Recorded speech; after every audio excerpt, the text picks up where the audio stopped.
Hey guys, it's Odi here with a new video discussing the M6 Sentry build spreadsheet created by Edisonian for the 2.1 patch. This video will not contain any gameplay, and its sole aim is to better explain the purpose of the spreadsheet and how you can use it to your advantage to determine whether any build is viable or not and to what extent. It will also cover the downsides of a spreadsheet in Diablo 3, since it's not all black and white when it comes to this game.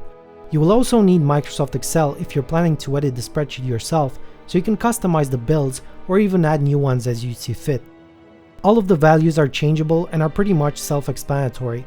You have weapon damage, breakpoints, some easier to reach than others depending on your weapon speed if it's a two-handed crossbow, bow, or one-handed crossbow, the skills you'll be using, the type and amount of elemental damage, as well as the damage modifiers on your gear, such as cluster arrow or multi-shot.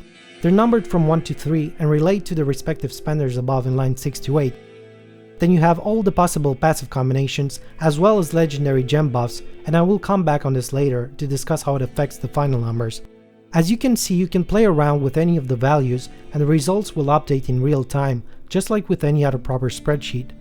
In the lower part of the spreadsheet, you can see the results of single target, multi-target, as well as personal damage depending on what skill you chose as self-cast. Generally speaking, this spreadsheet is meant more as a theoretical DPS tool, so you can see what would happen in perfect conditions. It has some flaws though, since Diablo is such a random game and the real-time results will be skewed by factors such as density, type of mobs, and positioning. Now the problem with this is, take for example Call the Weak passive in combination with Bane of the Trap gem.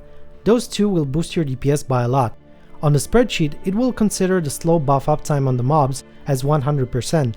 So in some cases, you might be inclined to think that, let's say, Polar Station is an amazing tool for the slow.